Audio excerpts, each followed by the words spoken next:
ఇప్పుడే country delight యాప్ని download చేసుకోండి. Download the country delight app now. కొంత బస్సులో ప్రమాదవశాత్తు బయట బాధితులు కూడా వాళ్ళు ఉన్నారు. వాళ్ళు అడిగి చేసుకొని చెప్పండి, మీరు ఎలా బయటపడ్డారు? ఇప్పుడు ఏం చెప్పే సిచ్యువేషన్లో లేదు బ్రో. ತುಂಬ కష్టపడి బయటకు వచ్చాము. అక్కడే బెంగళూరు వెళ్తాం. మధ్యరాత్రి 2:30, 2:40 సంథింగ్ టైంలో ఈ ఆపదం నడిచింది. సో దానిలోన డ్రైవర్ ఏం మాకు అంతా అలర్ట్ చేయలేడేంలే. సో 2 వీలర్స్కి గుద్దాడంట. ఆ ఎగ్జిబిషన్లో సైడ్కి వేసాడు గాడి. సో మేము లేచి ముంగల్కి వస్తుంటే అక్కడ ముంగలంతా ఇంగ్లం ఉండే. సో ఆ మంటలోకి నూనెకి వస్తూ ఉండని మాకు ఆపదంలో మేము డ్రైవర్ సైడ్ విండో అంతా పళ్ళకొట్టుకొని అక్కడే దుమ్కి బయటికి వచ్చాము. సో వెనక ఉన్న అందరికి కొంచెం అలర్ట్ చేసి మేమే దుమ్కితిమి.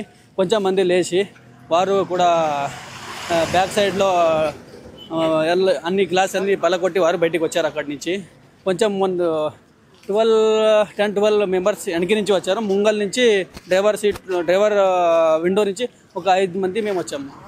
అంటే మిగతా వాళ్ళు చనిపోతుంటే ఇంకా కాపాడడానికి ఎంతమంది ప్రయత్నించారు? ఎవరన్నా అధికారులు కానీ ఎప్పుడు వచ్చారు? మొత్తం ఫైర్ సిబ్బంది కానీ ఎలా మంటలు ఆర్పే ప్రయత్నం చేసింది? వారు వచ్చారు పాపం. ఫుల్ రోడ్ అంతా జామ్ అయిపోతుండే. వారు వచ్చి తర్వాత అంతా ఆర్పీకి క్లియర్ చేశారు. ఇప్పుడు బస్సు అద్దాలు బ్రేక్ చేసుకొని బయటకు వచ్చారు. ఆ సంఘటన అంతా అంటే మీరు హ్యాండ్తో బ్రేక్ చేస్తారా? మొత్తం మేము మళ్ళీ డ్రైవర్ బ్రేక్ చేశారు గాడి. మేము అంతా హ్యాండ్తో కాలుతో కొట్టి గ్లాస్ అంతా పళ్ళకొట్టి బయటకు వచ్చాము. మేము మా రక్షణ కోసం. డ్రైవర్ ఏమైనా అప్రమత్తం చేస్తారా? బయటికి పారిపోండి ఏమన్నా డ్రైవర్ అప్పుడు ఏమైనా ఎవరికైనా?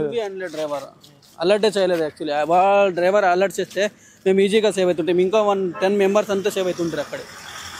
డ్రైవర్ పరారీలో ఉన్నారు అంటున్నారు. అప్పుడు డ్రైవర్ ఎంతసేపు ఆ సంఘటన స్థలంలో ఉన్నారు? ఇంకా ఎంతమంది ఉన్నారు? డ్రైవర్తో పాటు ఇంకో డ్రైవర్ కూడా ఉన్నారంటున్నారు కదా. ఆ డ్రైవర్ ఎంతసేపు ఉన్నారంటే అటువంటి పారిపోయే ప్రయత్నం చేశాడా? ఫైర్ బ్రాండ్కి బయటకు వచ్చిన మెంబర్ మేమే చేశాము. తర్వాత పోలీస్ అంతా వచ్చి ఫైర్ బ్రాండ్ తెప్పించి ఆర్పించారు. అంటే డ్రైవర్ ఉన్నారు కదా, డ్రైవర్ నడిపిన డ్రైవర్, బస్సు డ్రైవర్ ఎంతసేపు వరకు ఆడ ఉన్నాడు? అంటే బస్సు మొత్తం కాలిపోయేంత వరకు నడాలంటే మధ్యలో భయపడి పారిపోయాడు. మధ్యలో భయపడి వెళ్ళిపోయాడు. ఏం అక్కడ వాడు ఏం హెల్ప్ చేయలేడు. ఏం డ్రైవర్ సెకండ్ డ్రైవర్ మాత్రం హెల్ప్ చేశాడు. పాప కొంచెం మందికి బ్యాక్ సైడ్లో ఉన్న అందరికి హెల్ప్ చేసి రక్షణ చేశాడు. మీరు ఎక్కడుంటే ఎక్కడికి వెళ్తున్నారు? అంటే మీరు ఏం పని చేసేవారు? మేము ఏషియన్ పెయింట్లో పనిచేస్తాం సేల్స్ ఎగ్జిక్యూటివ్గా. హైదరాబాద్ నుంచి బెంగళూరుకి వెళ్తుంటే సో మిడ్లో ఈ ఘటన నచ్చింది. అంటే మీరు ఎంతమంది ప్రయాణించేవారు? మీతో పాటు ఎంతమంది? Single person. బాకీ అన్నోన్ పర్సన్. బస్సులో చాలా మంది మహిళలు కావచ్చు, పిల్లలు కావచ్చు, చాలా మంది ఉన్నారు కదా. వాళ్ళ కేకలు కానీ ఎలా మీకు ఆ సందర్భంలో ఎలా అనిపిస్తుంది? అంటే కాపాడాలా అని చెప్పేసి మీకు కూడా అనిపిస్తుంది. కొందరిని కాపాడే ప్రయత్నం చేశారు. మిగతా వాళ్ళ పరిస్థితి ఎలా ఉండింది అప్పుడు? పరిస్థితి చాలా క్రిటికల్. ఎందుకంటే ఫైర్ కదా, ఒక్క సెకండ్లో డబల్ ఫైర్ అవుతుండే.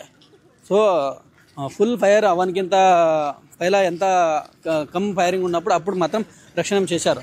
అంటే బైక్ ఢీ కొట్టిన వెంటనే ఏమన్నా శబ్దం కానీ ఏమన్నా వచ్చిందా? లేదంటే పేలుడు శబ్దం వచ్చిందా? ఎలాంటి సంఘటన జరిగింది? మీరు ఎలా లేసారు? మీరు నిద్రపోతుంటారా లేదంటే మేల్కొని ఉన్నారా? ఏం నిద్రపోయింటి. మీ యాక్సిడెంట్ లాగా కొంచెం సౌండ్ వచ్చే మా గాడి వేరే గాడికి ఏమో స్క్రాచ్ చేసిందా అలా సౌండ్ వచ్చి ఆ సౌండ్కి మేము లేచాను. తర్వాత ఒక అంకల్ వారు సౌండ్ ఇచ్చారు, ఎమర్జెన్సీ బ్రేక్ ది డౌన్ అని వాళ్ళు అలర్ట్ చేయడం. లేచి మేము అందరు ముందు డ్రైవర్ పక్కలో వస్తే అక్కడ అంతా మంట ఉండే. వాళ్ళ డ్రైవర్ లేచి కిందికి వెళ్ళిపోయి డోర్ అంతా వాడు మూసిని పెట్టిండే, డోర్ ఓపెన్ పెట్టలేకుండా డ్రైవర్ డోర్. అక్కడి నుంచి మేము అది అయినా పలకొట్టి అక్కడి నుంచి పారయ్యాము. అంటే ఇప్పుడు బస్సులో పలకొట్టడానికి ఏమన్నా పరికరాలు ఉన్నాయా? ఓన్లీ మీరు చేతితో పలకొట్టారంటున్నారు కదా, ఏమన్నా హ్యాండ్ బ్రేకింగ్ అని కొన్ని ఉంటాయి బస్సులో, అవన్నీ ఉన్నాయా లేవా? ఆ టైంలో మాకు వేరే ఏమో ఐడియా వచ్చలేదు. కమ్ టైంలో ఏం చిక్కి దాంతో కొట్టి మేము బయటికి పారయ్యాము.